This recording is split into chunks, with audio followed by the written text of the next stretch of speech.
This is your time. The time where you take risk. You take chances. Push everything aside that's telling you no. You have the possibility to shape your identity, to construct and build your life into the power you can achieve. Nothing here is stopping your progress except yourself.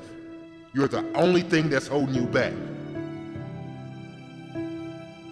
If you want to become successful in life, number one, you got to change your mindset. He said, you don't get in life what you want, you get in life what you are. Develop your communication skills, because once you open your mouth, you tell the world who you are. I believe that all of us are born unique, but most of us die copies. You got to find out what is it that turns you on, what resonates with you. One of the things that I realized and what allowed me to become successful as a speaker, the speaking industry has been hijacked by people who speak to sell, and it's okay to do that and make money. I speak to change lives because somebody spoke and changed my life. So this is my passion. This is my drive. This is something that I feel in my heart. And so the key to that hunger-driven life is a heart-centered life. I didn't do what I'm doing for years because of my programming, because of the culture in which I was raised in. I would see other people with degrees and PhDs and MBAs and credentials I don't have, and I convinced myself I couldn't do it. But Mr. Washington, on that day, we became friends, and he taught me not only someone's opinion of you does not have to determine your reality.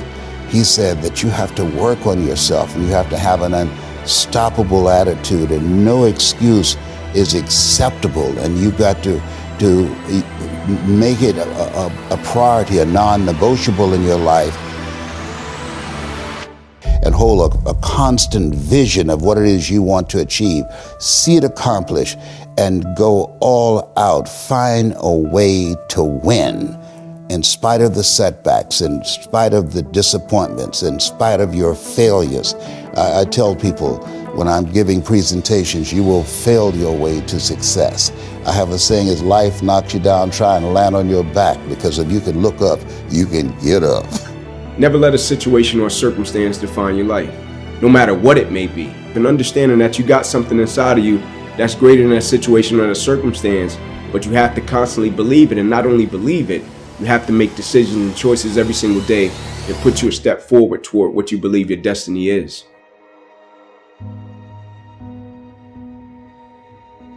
In life, it's a lot of moments and it's a lot of people that change and impact your life.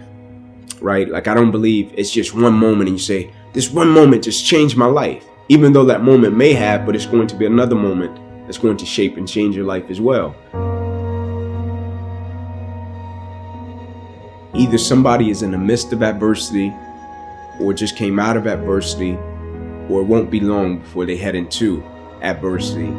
So you need to be prepared either way. And so we all go through adversity, opposition. I think that's the thing that makes us all in common as people, right? No matter if you're from London, Atlanta, Florida, California, New York, like, we're all going to go through something at some point or phase in our life, right? And as cliche as it sounds, when the quote says, it's never about what happens to you, it's about how you respond to it. That's very true, right? But in the same sense, I think what's most important is when we go through something, what's the perspective that we have of it? Right? Because for most people, when you go through something, the person's natural perspective is, okay, what did I lose? Right? What happened to me? Like, I took a loss, right? People never look at it and say, okay, man, tell me, what did you gain? Right? Even though I know it hurt, you didn't want to go through it, but look at it in a way to where you can say, what's the lesson in this? Right? What would you say life is trying to teach you from dealing with this? And so when I went through it, my perspective was, okay, what can I extract from it to apply to other areas and aspects of my life that I feel can help other people?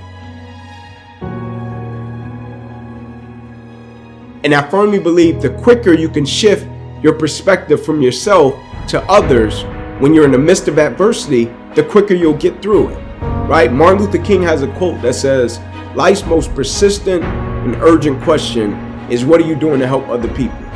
Now, I'm not telling you to not acknowledge your pain. I'm not saying that. I'm not telling you not to say, man, I'm going through this and it's hard. I'm not saying that. I'm saying when you go through it, look at it, step back from the picture and say, okay, I'm dealing with this. 9 out of 10 times, there's somebody else that's either dealt with it or they're going to deal with something similar to this. And if I deal with it in the right way, I can use it to add value to lives of other people. When you live a heart-centered life, deciding that you're going to live a life that will outlive you, you're going to live a life that counts, a life that will build a legacy and change the planet. You know, Har's man said, we should be ashamed to die until we've made some major contribution to humankind. Get to know yourself. That I believe that we're taught, be ye not conformed to this world, be ye transformed by the renewing of your mind. Don't live the life that has been given you. When you go for a walk with someone, something happens without being spoken. He said either you adjust to their pace or they adjust to your pace. Whose pace have you adjusted to?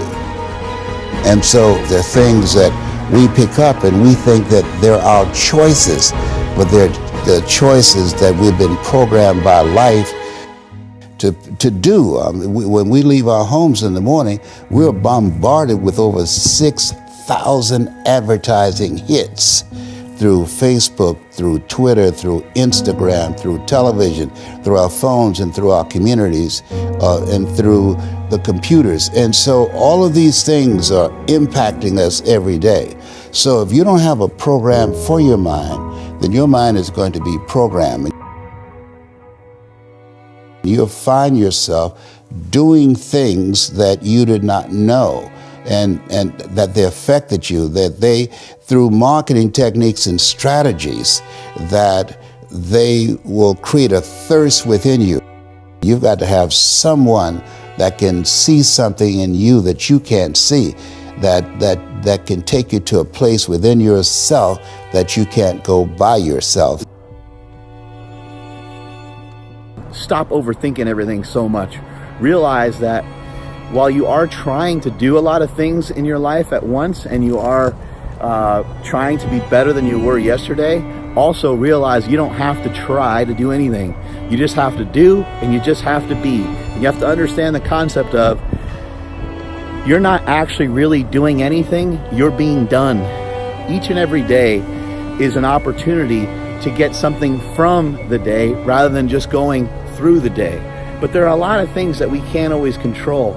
We can't always control the temperature outside. We can't always control what the birds are doing, or what the fish are doing, or what the animals are doing. But we can control what we're doing. We can control who we're hanging out with. So in a sense, we can get some control over the anxiety that we have.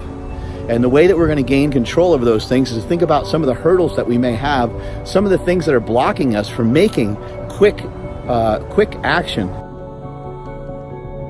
The reason that I think belief is important is because, like, when you're young or when you do something and you're a novice, right, and you start out doing it and you might think you can do something with it, or you might not. You might do it and it's being driven by your passion.